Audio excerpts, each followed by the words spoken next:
Cha usiku. Hivi utaendelea na hii tabia mpaka lini? Maana naona kila siku unatoka usiku na kurudi asubuhi. Cha msingi ni kwamba sitoki bure. Mwenzio nikitoka ndio napata pesa ya kodi, pesa ya matumizi na pesa za kula bata. Mimi sio kama wewe unayetafuta pesa ili ukipe kile kibenteni chako. Tafadhali cha usiku usimuite bwanangu kibenteni. Maana yeye ni mpambanaji. Na kama sio biashara zake kwenda vibaya, leo hii ungekuta tuna pesa nyingi sana. Sikia Malaika, nikwambie kitu. Huko nje kuna wanaume kibao wenye pesa zao. Kama vipi tutoke wote leo ukawaone? Sina huo muda ndugu yangu. Mimi nampenda sana mpenzi wangu na nitamvumilia hadi siku atakapofanikiwa. Sawa, lakini kumbuka unapoteza muda wako kwa huyo Sam, sababu akija kufanikiwa lazima atafute wanawake wanaoendana na mafanikio yake. Kama hakuwahi kuwatafuta hao wanawake kipindi biashara zake zilivyokuwa zinaenda vizuri, basi jua kwamba hata akija kufanikiwa ndo hawezi hata kuwafikiria kuwatafuta. Maana kwa jinsi nilivyomvumilia kipindi hichi cha shida, sidhani kama anaweza kunisaliti. Wewe endelea kujipa moyo, acha mimi niwahi wateja wangu, maana naona umeshaanza kuota ndoto za mchana usiku.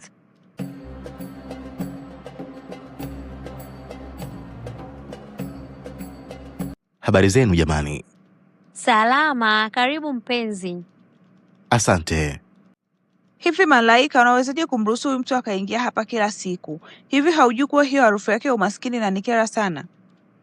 Tafadhali cha usiku, hebu kuwa na mipaka na boyfriend wangu, la sivyo tutagombana sasa hivi. Niambie kipenzi changu, habari za huko ulikotoka?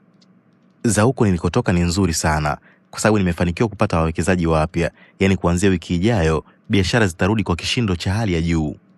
Wow, nilijua tu kuna siku utafanikiwa mme wangu. Yaani anadanganyana kama majinga.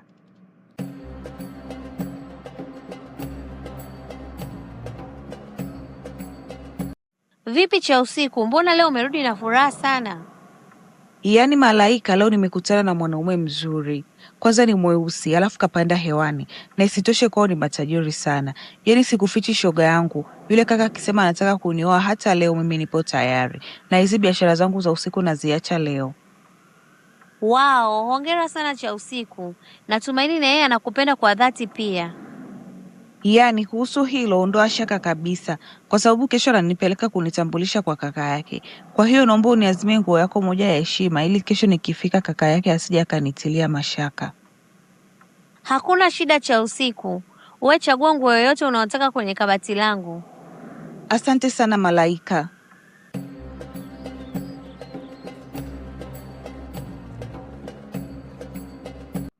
Kwa kweli Alex, nimefurahi sana kuja hapa. Sio siri nyumba yako ni nzuri sana. Usijali mpenzi, ngoja nimuite kaka. Nadhani atakuwa chumbani kwake.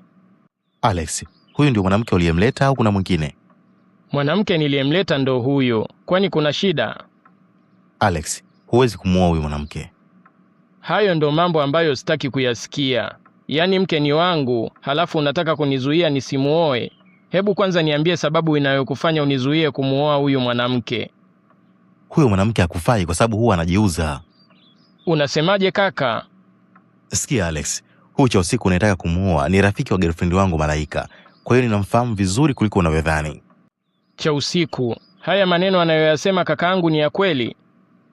Naomba unisamehe sana Alex. Ukweli ni kwamba hayo maisha yalikuwa ni ya kwangu huko nyuma. Ila nakuhakikishia kwa sasa hivi nimebadilika na nimeachana na hayo maisha baada ya kukutana na wewe. Kubadilika pekee haitoshi wewe kuolewa na mdogo wangu cha usiku, kwa sababu tabia yako ni mbaya.